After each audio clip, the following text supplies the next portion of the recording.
In the coming weeks, I will be resigning as a member of the United States Senate. Al Franken is a human sacrifice on the altar of 2018 for the Democrats. This is the one FBI agent that is literally at the epicenter of virtually every major decision the FBI has been involved in. I'm sure you're aware of the recent media reports indicating that Peter Strzok, who is a special agent at the FBI, changed the words grossly negligent to extremely careless. Almost anybody who grabbed a thesaurus would say that gross negligence and extremely careless are pretty darn close to each other. You're right, they are synonyms, which begs the question, why change it?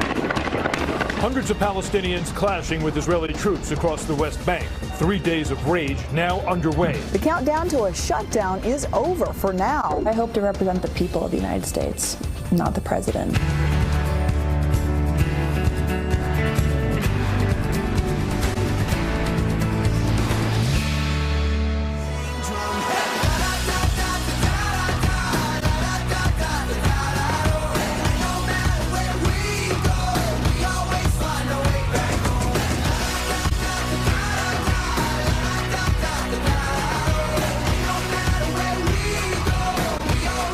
Beautiful is that for this Friday morning. The lights dancing here in New York City as the holiday season is in full swing. You're watching Fox and Friends First on this Friday morning. I'm Heather Childers. Thank you so much, as always, for joining us. 4 a.m. here on the East Coast. Our top story for you, though, this morning, an unapologetic Al Franken finally announcing his plans to resign from the Senate after mounting sexual misconduct allegations. But he also took some jabs at the president. Garrett Tenney is live for us in Washington, D.C. with the very latest. And I understand, Garrett, he said he is going to resign, but not quite yet. No exact date has been set for that, but it will be in the coming weeks, and that's likely because of several key votes coming up in the Senate floor that Democrats do not want to lose him for. You mentioned those allegations. More than a half dozen women have come forward with those allegations of sexual misconduct by Al Franken.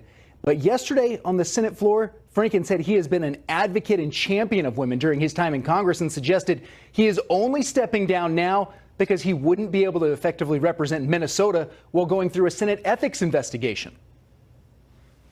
I know in my heart that nothing I have done as a senator, nothing, has brought this honor on this institution. Nevertheless, today I am announcing that in the coming weeks, I will be resigning as a member of the United States Senate. In his 11-minute speech, Franken said he has been an advocate and champion of women during his time in Congress, and also said all women deserve to be heard and have their accusations of sexual harassment taken seriously. At the same time, he said some of the charges against him are untrue and that others he remembers very differently than his accusers. The once rising star of the Democratic Party then used his resignation speech to take a few parting shots at the Republican Party. I am leaving while a man who has bragged on tape about his history of sexual assault sits in the Oval Office, and a man who has repeatedly preyed on young girls campaigns for the Senate with the full support of his party. Late yesterday, Republican Congressman Trent Franks announced his resignation as well, following complaints from two of his staff members with whom he discussed becoming a surrogate for him and his wife. In a statement, Franks made it clear he has never engaged in improper sexual advances, but did say, however, I do want to take full and personal responsibility for the ways I have broached a topic that, unbeknownst to me until very recently, made certain individuals uncomfortable. Heather? Very swift action there. We'll see what develops from that. Thank you so much, Garrett Tenney, live for us. We appreciate it, Garrett. You got it. In the meantime, Al Franken's colleagues in Congress calling his resignation the right thing for the country. But Fox News contributor Tommy Lahren says that no one's buying that excuse. They're calling the soon-to-be former senator collateral damage for the Democrats' 2018 ambitions. Well, here's what Franken did today. He pulled a Hillary Clinton. He did a sorry, but I'm not really sorry. I'm not really going to take responsibility. But let's be honest here. He is the sacrificial lamb of the Democratic Party. The Democratic Party doesn't need him, so they threw him away, threw him under the bus, and they hope that this is going to somehow better their case, their moral high ground against Roy Moore. Not sure it's going to work. Yeah, they're going to say, look what we did. Now you should do this. We'll see. But now to this Fox News alert for you. The governor of California asking for President Trump's help as these raging wildfires just continue to intensify in California. No end in sight. More than 5,000 fire crews putting their lives on the line, fighting the out-of-control infernos. It really is just, we've used this word apocalyptic, but it is. Will Carr live in Ventura, where the evacuation zone just widened. Good morning, Will.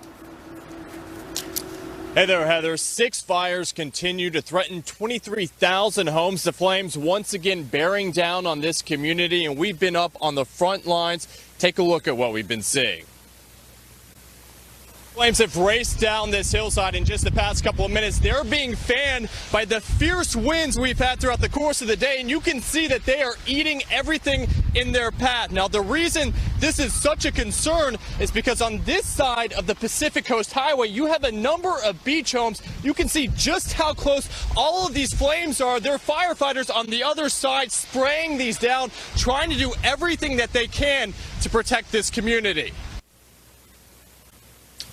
As of this morning, 190,000 residents have evacuated across Southern California. Firefighters have been working day and night, and many of the residents we've spoken to say they're thankful.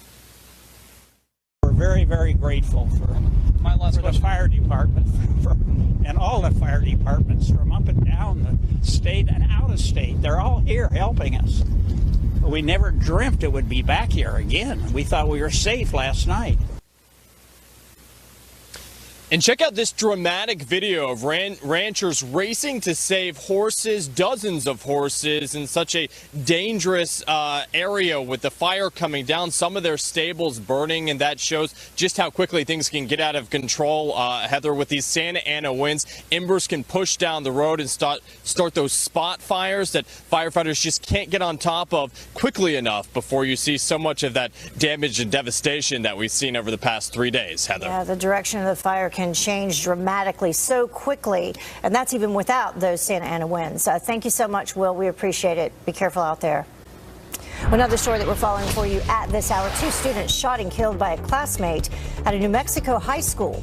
A staff at Aztec High School immediately locking down the building as the shots rang out. And take a look at this video. It shows some of the students crouching down inside locked classrooms. Police arriving within minutes, shattering windows to get inside. And authorities say the staff's quick thinking likely saved many lives.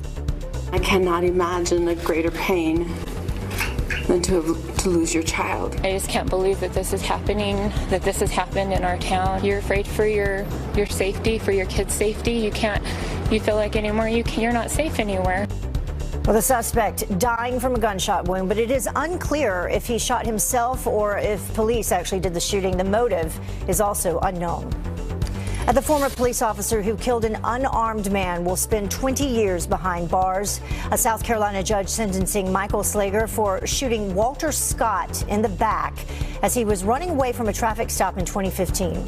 The shooting sparking nationwide protests, Slager pleaded guilty to violating Scott's civil rights as a part of a plea agreement. FBI Director Christopher Wray grilled by Republicans over bias concerns. The Bureau boss defending the agency after some revelations that a top agent ousted from special counsel Mueller's team was behind 2 critical turning points in the Clinton and Russia investigations.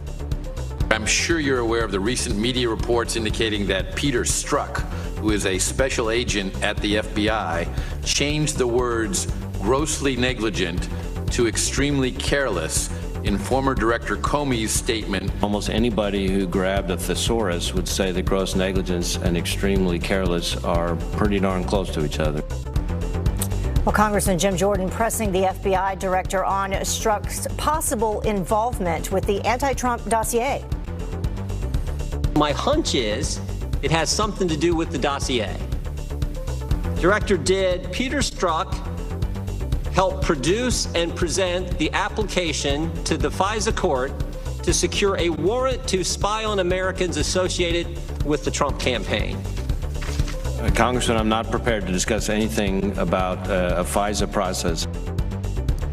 Well, the DOJ tells Fox News that a senior official at the department has been demoted amid an investigation into his contacts with the opposition research firm behind the anti-Trump dossier. And that's a whole nother person that we're talking about. So lots involved there. Well, months later, and there's still no smoking gun linking the Trump campaign to Russia, but Democrats insist that Mueller's investigation is warranted. A nationally syndicated radio host, Larry Elder, says that if the previous administration was under the same scrutiny, there would be riots in the streets. Can you imagine what they'd be saying if President Obama was being investigated for reasons this weak, this thin, this lame? The Republican Party would be accused of being racist, and the accusers would be right. This is a joke. Can you imagine if Obama was being investigated by people who had made contributions to John McCain or to Mitt Romney, and had sent text messages slamming him? Agreed. I mean, it's insane. It's insane. And then to pay for this dossier, and the dossier apparently was the trigger to go to the FISA court to get a warrant to surveil members of the Trump team. And if the shoe were on the other foot with the same fact pattern, and they were going after Obama, the country would be on fire. You'd have people screaming bloody murder. Well, President Trump welcoming congressional leaders from both sides of the aisle to play sort of a let's make a deal type game at the White House. And this time, top Democrats Nancy Pelosi and Chuck Schumer, they actually showed up. Imagine that. Well, the high stakes meeting focusing on bridging a political span the size of the Grand Canyon. It's a well knit together group of people, and we hope that we're going to make some great progress for our country. We are here to make progress. We're here in the spirit of let's get it done.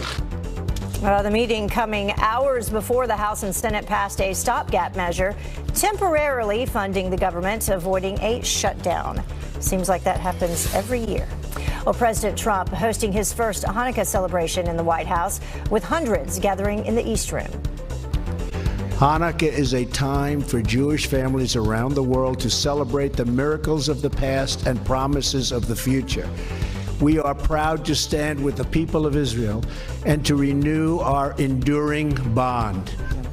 The celebration coming just one day after the president recognized Jerusalem as Israel's capital. A Fox News alert for you. Firefighters working around the clock to battle these devastating wildfires that are just ripping through California again. And one of those brave men putting his life on the line joins us live up next. Is the United States recommending that our team goes, or is that still an open question given this environment? There's an open question. I have not heard anything about that. Well, questions and concerns surrounding the 2018 Olympics in South Korea. Will America attend? The answer from the White House.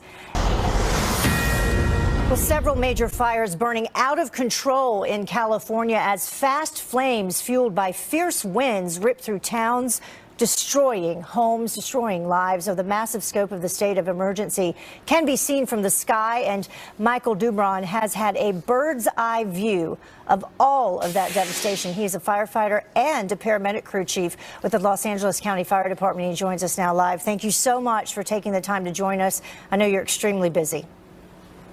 Thank you. Good morning. I mean, I was saying yesterday, we take a look at these images that are coming out of California, and we keep using that word apocalyptic, but it really is. I mean, that describes it when you look at these images.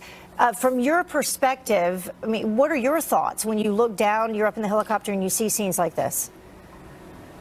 Well, it can be a bit overwhelming for certain. Thankfully, we're a huge team working from the air and all the crews on the ground to try to combat these fires. But we've really, in my 20, almost 7 years with the department, I've really never seen conditions like this where the winds are going so fast down these canyons and through these valleys, and not only such a sustained speed, but for a sustained period of time. This started back, like Monday, and now we're coming up on Friday, so we've had a whole week of this, and we're feeling the effects of it, that's for certain, and crews are out there trying hard. And this is just the latest. I mean, it seems like, not too long ago, the same type thing you were battling, in the Napa Valley area? That's correct, yeah. Up in Northern California, they had a huge firefight on their hand up there as well. And then, of course, down here in Los Angeles now, several fires going at one time. So it's really taxing the resources available to the region to combat these fires. It's difficult enough to try to battle wildfires when you don't have these significant winds, also assisting the fire in spreading and becoming more intense. How in the world do you even begin to battle something like like this or try to contain it? Well, fortunately, we have a pretty good plan in place with all of our units, our leadership. You know, we practice these types of scenarios, and we train for these, obviously, and then everybody has their piece of work to do, whether it's the engine companies on the ground, the brush firefighters, the bulldozers, the helicopters, the airplanes from above. All of us have a slice of the pie, so to say, and go to work. But unfortunately, these types of conditions, we don't really look at extinguishment at the beginning. We look at human lives and property and attempting to save those lives and property as much as we can. And sadly, as you're seeing in some of this footage, we do lose structures, which just really breaks our heart because, you know, we feel like we're not doing our job. And while you're out there, I know you specifically, your home is away from the devastation, you say, but some of those firefighters, I mean, they're out there trying to contain the fire, trying to save other people's property, not really knowing if they're in the line of fire, so to speak, the condition of their home. That's very true. Fortunate for me, I do live up in the suburbs near the Rye fire, but my home was not in danger. However, I have heard reports where firefighters have lost their homes, and so that's you know, it's problematic when you're having to perform these duties and have your own devastation at home. You know, I constantly think about that team from Arizona, the entire team that was lost when they were out there trying to battle a wildfire. And I certainly, my prayers, as everyone, I'm sure, are with all the fire crews out there in California. We hope that you can get it under control soon. And we're glad no lives have been lost so far, apparently. Thank you so much for taking the time to join us. Appreciate it. Be careful. Thank you. Have a good day. You too. Well, the time now is about 20 minutes after the top of the hour, and the United Nations Security Council calling an emergency meeting for this morning as fiery protests from Muslims explode on the Gaza Strip. We are live on the ground in Jerusalem. Up next. And how to avoid it. Back to Fox and Friends first. Questions and concerns surrounding the United States' involvement in the upcoming Winter Olympics in South Korea. The White House now weighing in on whether athletes will compete with both war and weather posing as threats. Kitty Logan's live for us in London with the details. Good morning, Kitty. Good morning. Yes, there had been some doubts about whether US athletes would travel to Korea for those games, but the team says it is still planning to go. Now, the Winter Games are due to be held in February in Pyeongchang in South Korea, but the White House says the team is expecting to go. In a tweet, Sarah Huckabee Sanders said the US looks forward to participating in the Winter Games in South Korea. The protection of Americans is our top priority, and we're engaged with the South Koreans and other partner nations to secure the venues. Now, the US Olympic Committee has also confirmed it is still planning to go to the Games. It says, we've not had any discussions, either internally or with government partners, about the possibility of not taking teams to the 2018 Winter Games. Now, meanwhile, the US has been conducting military exercises with South Korea throughout this confrontational. And of course, just last week, North Korea carried out its most advanced missile test so far, with a missile appearing to have sufficient range to reach the US. But despite the tensions in the region, it looks like the US team is set to go. They will, of course, be consulting with the State Department about the safety of their athletes. Heather. All right, Kitty Logan live for us. And then we have Lindsey Vonn saying a couple days ago that she wanted to compete for America, but not for the president, Donald Trump. All right, appreciate it. We're going to talk a little bit more about that later. Well, every year, Wreaths Across America honors the American heroes who have paid the ultimate price for freedom. And this year, the organization is preparing to lay thousands of wreaths near the tombstones of every single fallen service member in Arlington National Cemetery. But they need your help to do it. And joining us this morning is Bree Kingsbury with Wreaths Across America to explain how we can all help to actually make this happen. Thank you so much for joining us, Bree. We appreciate it. Thanks for having me this morning. So how many wreaths are needed? 245,000 wreaths are needed? Well, there's 245,000 veterans buried at Arlington National Cemetery, and I just checked our numbers before we went on air, and we currently have a 32,000 wreath shortfall. And it's, you know, every day, and I found this number staggering, there are 25 funerals every day at Arlington National Cemetery.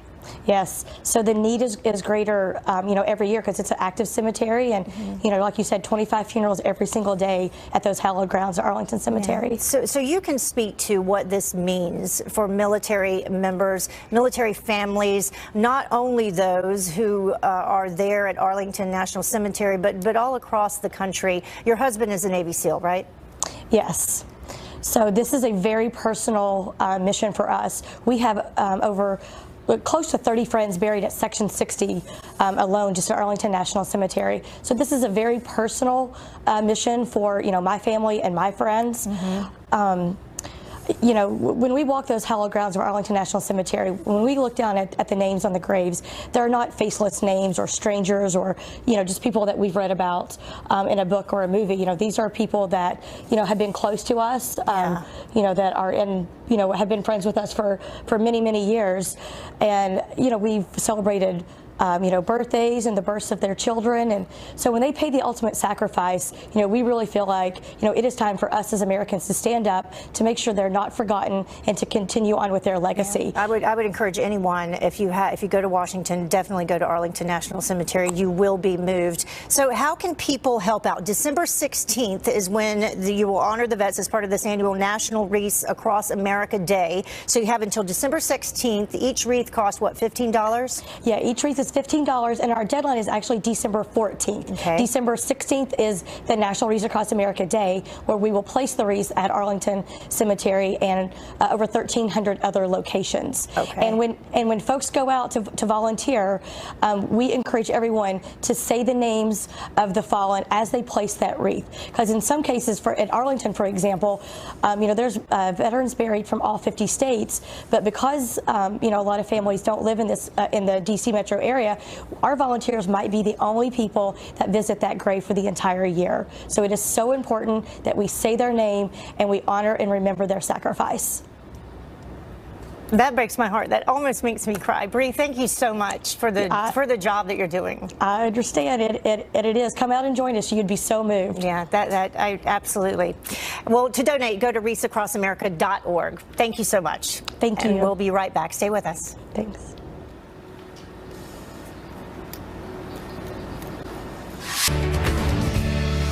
Welcome back to Fox and Friends First. The United Nations calling for an emergency meeting in just hours as Palestinian protesters violently clash with Israeli troops for what we told you about, this day of rage in reaction to President Trump's decision to recognize Jerusalem as the old city's capital. Connor Powell joins us now live from Lions Gate. That's in Old Jerusalem with the very latest. Good morning, Connor. Yeah, good morning, Heather. Well, things are starting out this morning a lot like they started out yesterday, which is fairly quiet and peaceful. A lot of people coming here to Jerusalem's old city to pray at the Al-Aqsa Mosque here this morning. Afternoon prayers are just getting ready to start. But what we saw yesterday and what we expect to happen today is violent clashes again between Israeli security forces and Palestinians who are upset with President Trump's decision to recognize Jerusalem as the official formal capital of Israel. Now, yesterday we saw clashes at Israeli checkpoints in Palestinian cities of Bethlehem and Ramallah and other places along the West Bank. Palestinians throwing rocks and shooting rocks with slingshots, while Israelis were firing tear gas and live rounds at Palestinian protesters. More than 100 Palestinians were injured yesterday in those clashes, and we expect them to be significantly larger today after afternoon prayers. There were at least 1 or 2 rockets fired from Gaza yesterday, but no damage that the Israelis have reported or so. But there are calls for these days of rage. The question isn't so much will there be violence, Heather. The question is will it be sustained? Will it last several days? Will this develop into something larger? That's sort of the unknown. Now, some of America's closest allies, the United Nations Security Council, Great Britain and France, are all calling for an emergency meeting this morning to discuss this move. President Trump had talked about other countries following America's lead in recognizing Jerusalem as Israel's a formal capital. But so far, America's closest allies are condemning this move and trying to find ways to mitigate the damage. Heather. All right, Connor Powell live for us. Thank you very much, Connor. We'll keep an eye on that throughout the weekend. Well, Secretary of State Rex Tillerson arriving in Paris just hours ago to meet with several world leaders. Right now, he is meeting with Lebanon to encourage leaders to, quote, move more aggressively in limiting Hezbollah militants. Tillerson set to meet today with French President Emmanuel Macron, I should say. The White House firing back at liberal lawmakers who will not attend tomorrow's opening of the Civil Rights Museum. Do you remember this story we told you about with Democrats, including Congressman John Lewis? They say that they're skipping the historic event in Mississippi unless President Trump backs out. The White House calling it unfortunate that they won't join the commander-in-chief in honoring the incredible sacrifices from civil rights leaders. And hundreds of angry activists taking to the streets of New York City protesting federal ICE agents who try to enforce the law.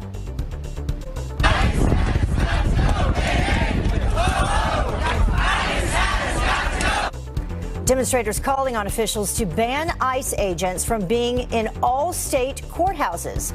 And this demand, it actually comes after ICE arrested a domestic violence suspect while he was waiting for his hearing. Let's talk some more about this story from Florida. The parents of the accused Tampa serial killer now looking at possible charges themselves after refusing to cooperate and speak with investigators. A Florida judge threatening to hold them in civil contempt. And here now to weigh in is criminal defense attorney Bob Bianchi. Thank you so much for joining us this morning. We appreciate it. My pleasure. So here's where the the case stands at this point. Howell Donaldson, he has been accused in the serial killing, and he's charged with 4 counts of premeditated murder with a firearm. Right. His parents were subpoenaed, but they're refusing to testify against him. So what can happen to them? Okay, so Heather, what's happening here as a former homicide prosecutor is that this is a potential death penalty case. And the prosecutors are required by law to look at aggravating and mitigating factors as a requirement as to whether they're going to file the death penalty. So they want to find out from these parents, what's his mental health? What was he going through at the time? Are there mitigating factors that would justify not imposing the death penalty? So they want to find this information. They issued a subpoena. They refuse to cooperate. They don't have a privilege and they don't have any immunities under the law. They must comply with the subpoena, and they haven't done that. So essentially what the court did, based on the prosecutor's application, is to say, Judge, this is a court-ordered subpoena. It's really a court document. They refuse to comply, and we want you either to fine them or put them in jail until the time they do comply. I've actually had cases like this as a homicide prosecutor where people have refused to cooperate. We put them in jail until the time that they're willing to comply. And usually they do. They comply. They at usually that point. do. It may take them a little time to do that, but they eventually get to that and place. the judge involved in the case, Margaret Taylor, she's ordered the parents to appear in court next month. Yeah, this judge is going a little slow because obviously she understands, the judges, that these people are family members, they're parents. We all understand the sympathy of that. Basically giving them time to say, talk to your lawyers, calm down, understand what the consequences are, come back in January. If you haven't complied, you're going to have to give me a good explanation, of which there will not be one here. Prosecutor has a lot of power with this subpoena, and if you don't comply at that point in time, I'm going to impose sanctions to force you to comply. Are there situations where family members do have immunity? There are some instances that they would. For example, a spousal immunity is there, or attorney-client privilege, which isn't necessarily a family member. But as far as a parent and a child, there is no recognizable privilege that prevents a parent from giving information about a child. That's interesting that that would be the case, but yet there are spousal privileges. There are spousal privileges. There's the patient doctor privilege. There's the attorney-client privilege. So these privileges are listed in the evidence rules, and they're very specific as to what they are, but there is none for parents. So they have to comply. And if the parents still continue to refuse to do that, I mean, that could put the entire case in jeopardy. You know, I got to tell you what, I had one time where, because the judge was a female and these people came from a different country, they refused to testify in court with a female judge. The judge ordered them in jail for 6 months. They spent the 6 months. They still refused to comply. After about a year, the judge finally just said, you know what, I'm going to have to release them from jail. But I don't think it's going to get to that place. Most times, eventually, the parents are going to wind up cooperating with law enforcement. All right, Bob, thank you so much for joining us. Appreciate it. We'll see what happens, and we'll have you back. Pleasure. Okay, thanks. Well, the time now is about 20 minutes until the top of the hour. Do you leave your Christmas lights on all day or overnight? Bob, do you do that? Yes, I do. Well, here's a good reason why you should not do that. This home that nearly went up in flames. I hope to represent the people of the United States, not the president. Yep, we mentioned this earlier, an Olympic slam from skier Lindsey Vonn as she takes aim at President Trump and social media, not letting her get away with it.